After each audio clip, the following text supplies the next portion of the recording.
if you say our political system is broken, things do not work, I would agree with you. If you say we need to change the system, I would agree with you. So what do we do? Well, there are options, and I like discussing the options. At this stage, there are some people in South Africa from the New York Young Republican Club,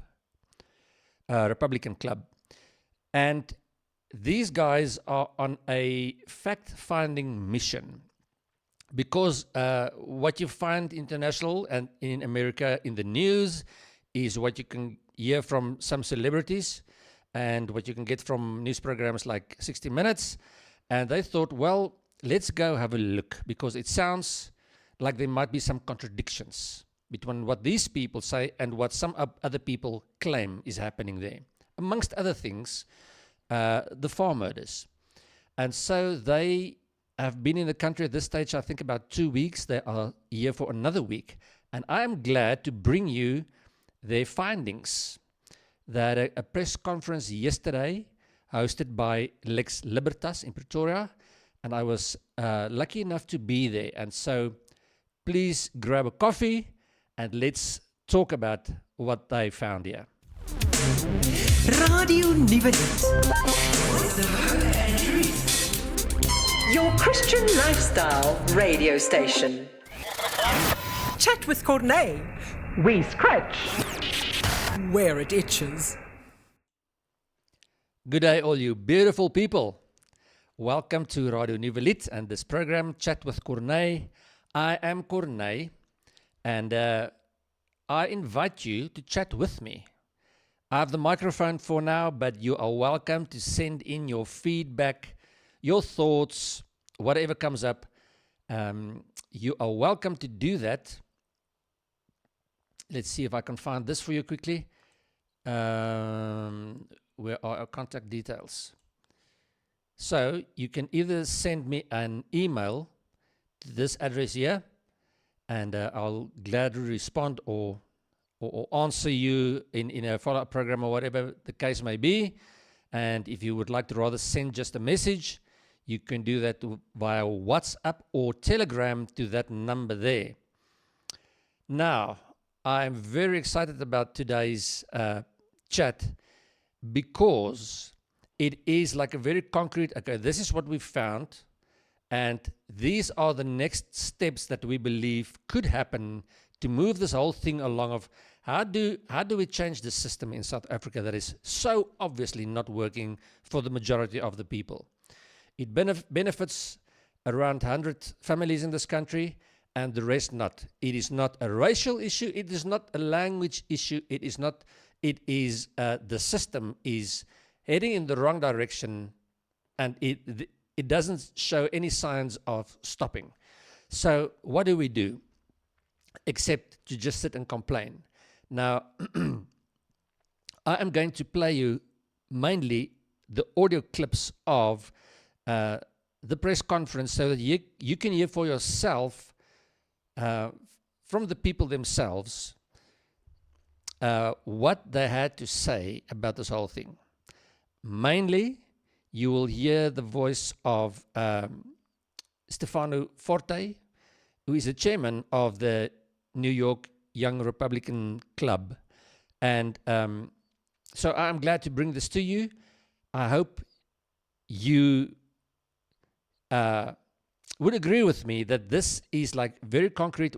We are not mad. Firstly, let's start there. We are not mad to think what we think, to look around us and say, but what's happening is not right.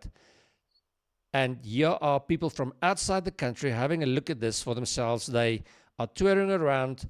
They have their own camera crews and the whole thing. There's no influence on that. They wanted to come see for themselves. And so this is the feedback from them. And let's have a listen to the first one of why are they here? This is the answer to the question of why are they here? Thank you very much, Dr. Ernst. The New York Young Republican Club, why are we in South Africa?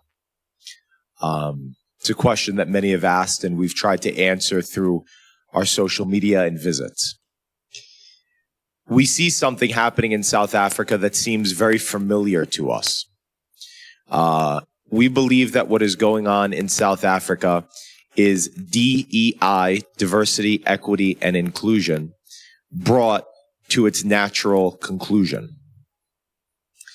We've had the honor of visiting parallel structures that have been built in South Africa.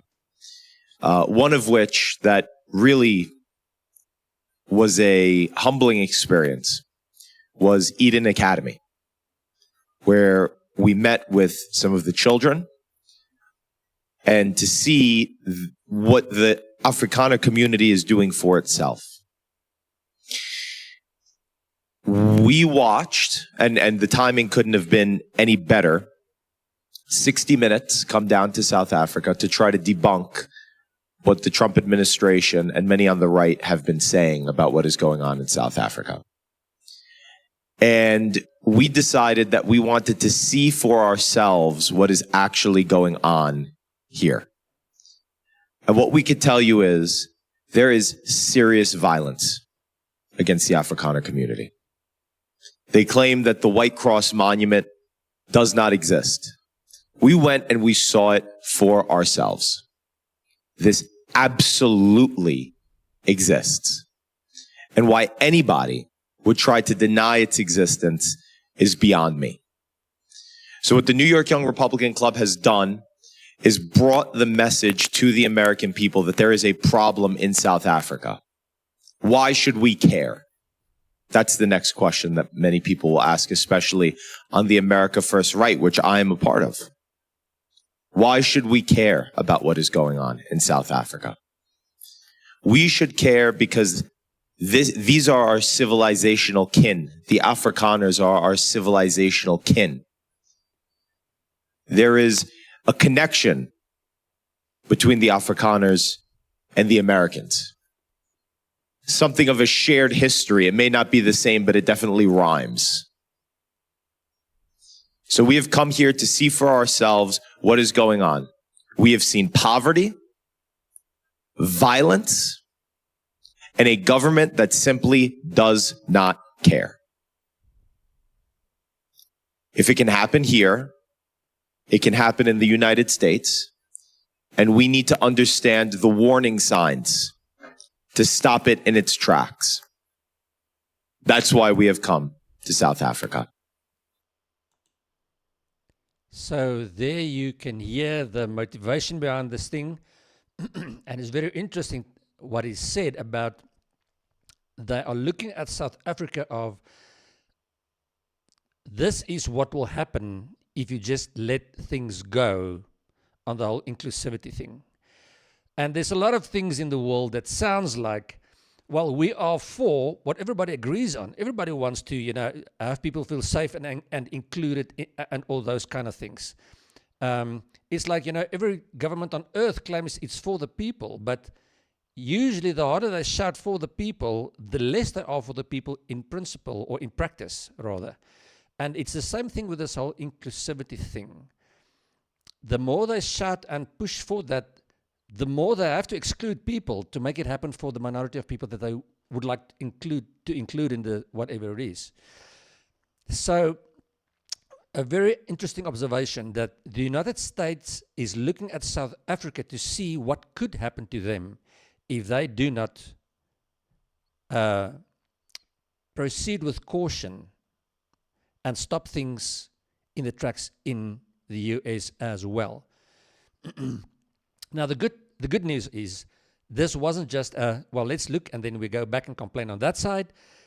What I like about Dr. Ernst Rutz's organization, Lex Libertas, is there's a lot of movements, organizations, whatever you want to call them, that is talking in the same direction, doing things in the same direction. But it feels to me like he's got the most kind of practical, okay, this is what we do, this is what we're going to do next. And you can almost see the progression the whole time. Not almost, you can. So out of this whole trip now, they're not even finished yet, and there's already a plan in place from both sides on, so what are the next practical steps that we can take from here? And so that is the next thing that I would like to share with you, is what they decided to do. With this fact-finding mission not concluded but coming to a close in the next couple of days, we have put together a plan of attack that we think is appropriate. And if I can.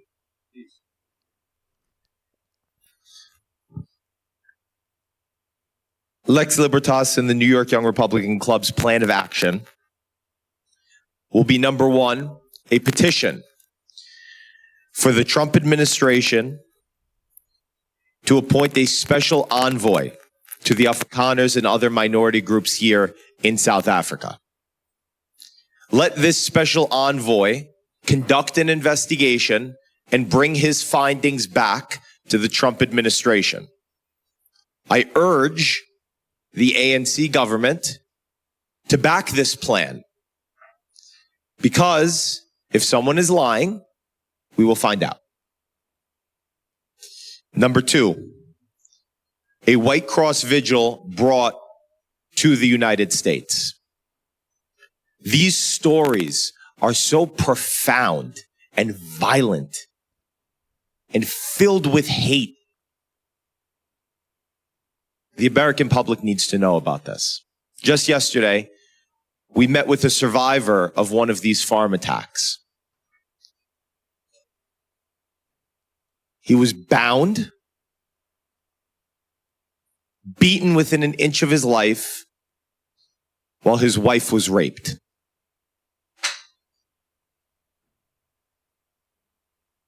The American public needs to know about this. And not know about it from Jimmy Kimmel, who will laugh about it and claim it's not happening. Let the American public judge for themselves. So the White Cross Vigil, as a manifestation of grief of what this community is going through, will be critically important. A conference in Washington, D.C., where survivors of these farm attacks can tell their stories. They can explain what happened to them. And lastly, I think that this is critically important. We need to have a congressional hearing. This is not me saying that one side of the story should be the only one that's told, but shine a light on all of it and let the American people make the decision for themselves. 60 Minutes should not be the only place they see this. There should be balance so they can make a decision for themselves. This 4-step plan of attack, I think, is critical. Critical. Okay, so there you have the action plan of what they believe could be meaningful next steps, and I agree with that. I'll talk a bit in more detail about the plan a bit later as well.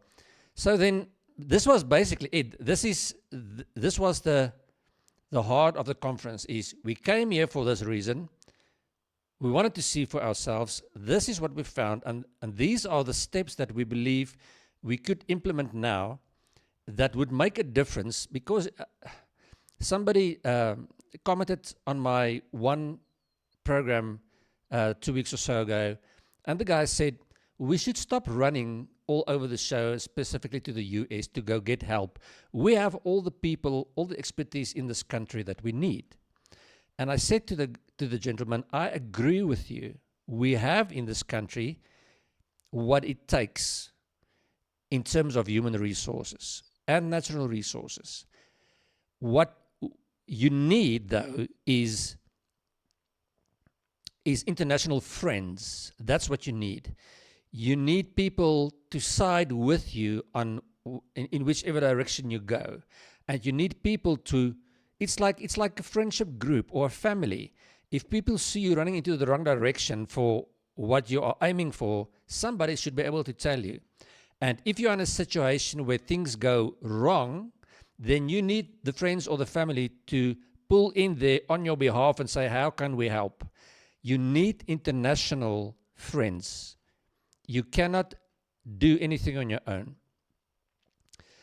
And so that is the point of this. Now, this was kind of the crux of the thing. So then obviously it starts to get, but what about? There's a lot of what abouts if you think about the situation, whether it's just the farm murders, the general political system, the general crime in our country. Whatever the question is, there's always a lot of but what about? And what about these people and these people?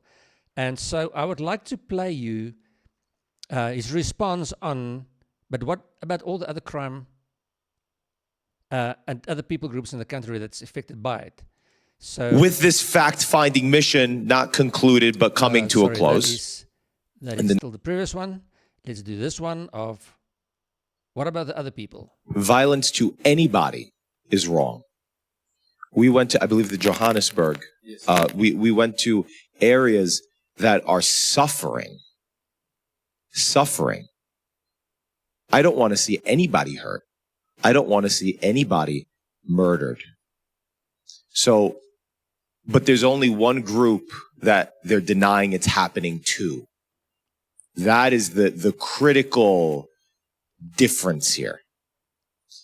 So there needs to be a light shined on what is going on with the farm attacks in this country. But don't get me wrong, violence to anybody is absolutely wrong. And I've seen failures not only on Afrikaners in this country, but to a ton of communities here as well.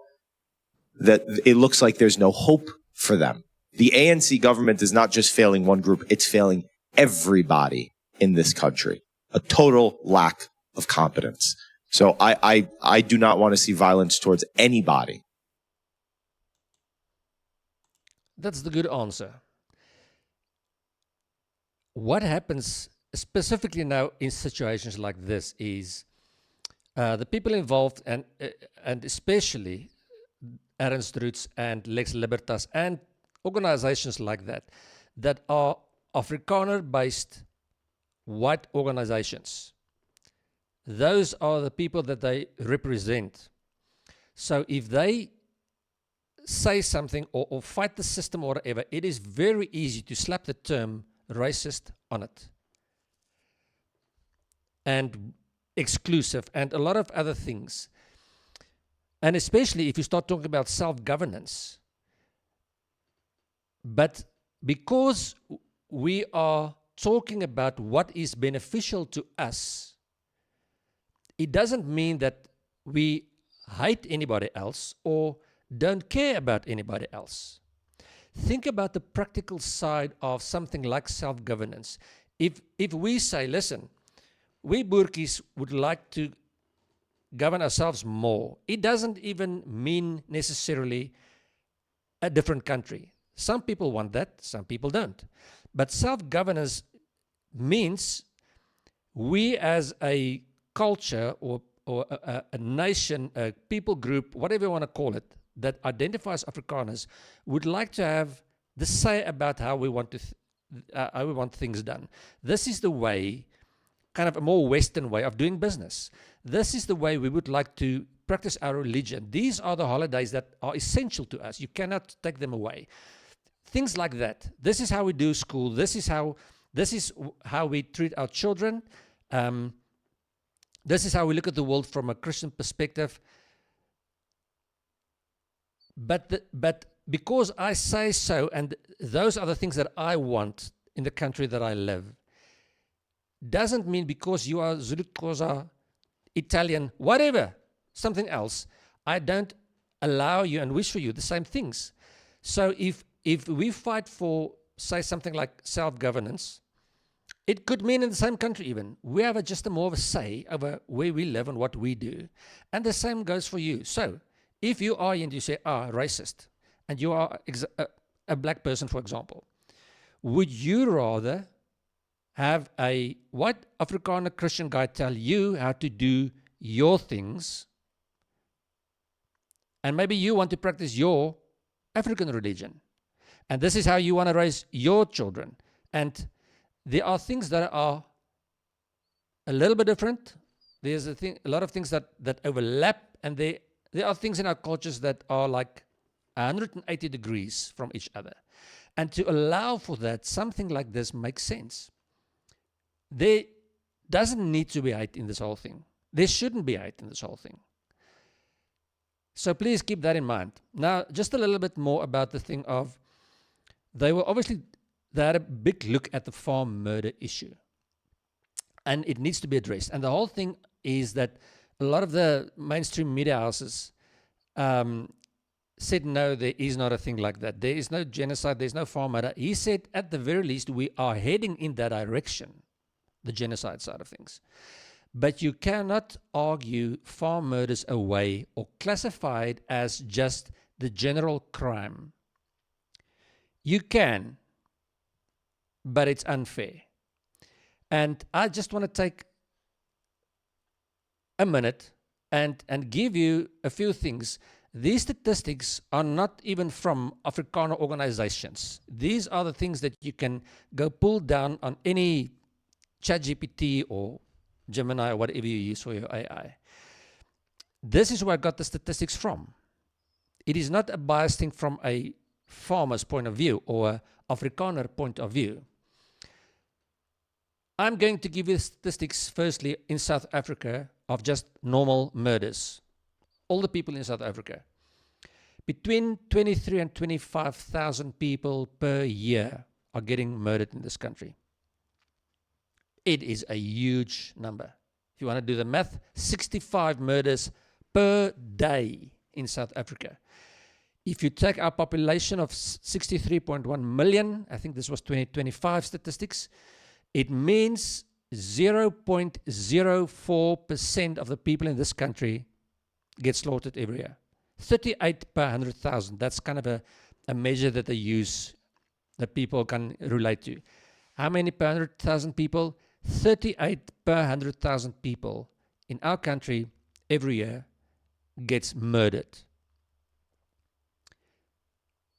With farm murders, which is a subsection of the crime and the murders, but it's a very important one, and I want to discuss just why now. The first thing is we have about, it keeps dwindling the figure.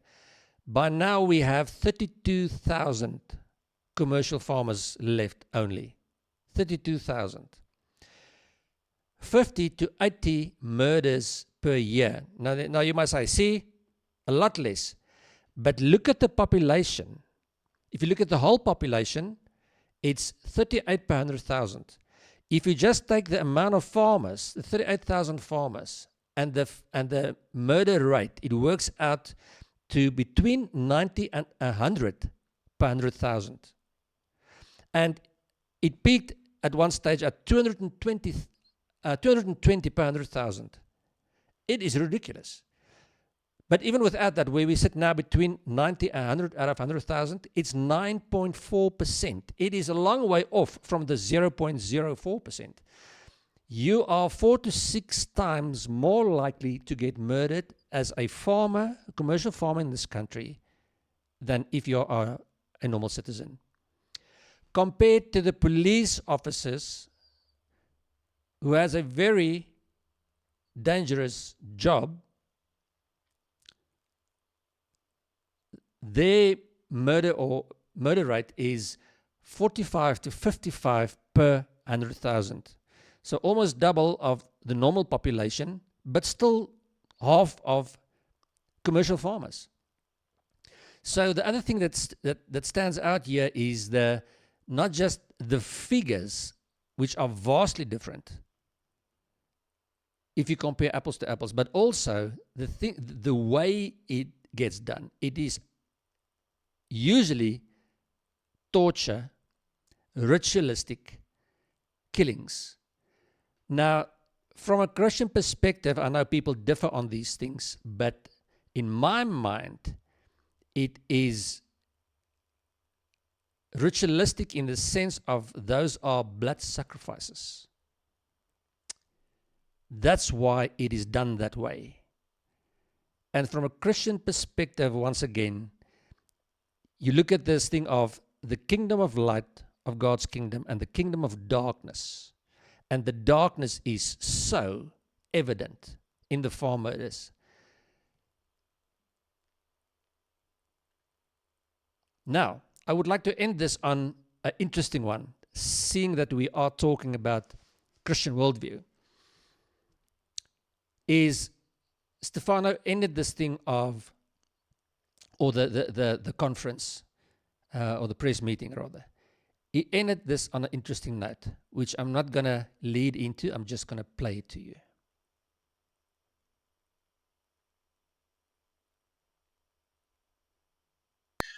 I believe first and foremost, if you're asking, how can we have a group of people that can be proud in who they are and their heritage? You need to return to religion, and you need to return to Jesus Christ. That's the first most important thing you could do. Because then from there, your worldview will change. If your worldview is completely caught up in yourself, then you're going to end up being a leftist who will feel guilty about things they had absolutely nothing to do with because they're not redeemed. They haven't taken Christ in their heart. The first step, go back to church. Mothers and fathers and children, go to church. Praise Jesus Christ. That is the first step in having a people that is proud of themselves and proud of their culture and their background. Because Christ is not going to say you should feel guilty about this, that, and the other thing, right? You are the one that sins yourself. So I think that's the most important. If you're asking, how do we have a more conservative, proud group of people? Go to church. Go to church. That's typically the answer to a lot of things. Go to church. Now that I find very interesting. Very interesting. Okay, so as a last stop then, let me just mention quickly, part of the plan is to go to America and take crosses to go replicate the White Cross Monument here, and to take survivors there to go tell their story. In order for them to do that, they need a few things. They need support in the sense of, yes, we think it's a good idea, so they want your signature as your sign of, yes, we agree with this. And then the second thing is, obviously, they need finances, because if you want to take a few people over, you need flights and accommodation and a lot of other things. So, in order to fund this thing, there's a very clever idea of people that can sponsor a cross that will go over to America. And it is really affordable. It's the $15 or equivalent, which means at this stage about $300, just under, that you can sponsor a cross to be taken to America, and the money will go for the people that needs to go tell their survivor stories on that side. Because it's those are the farm murder statistics. Those aren't the farm attacks. Lots of people survive it. So it is a bigger problem than just the murder statistic. In any case, so dear friends, that's my story for today. Thank you so much for joining in.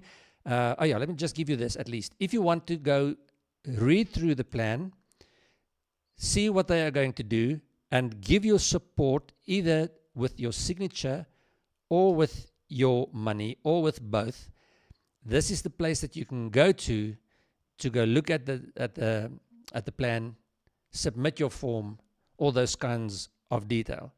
So I hope you do that. And then until we speak again about some other interesting thing in this beautiful country of ours, have a really blessed day. Radio Nuwe. Your Christian lifestyle radio station.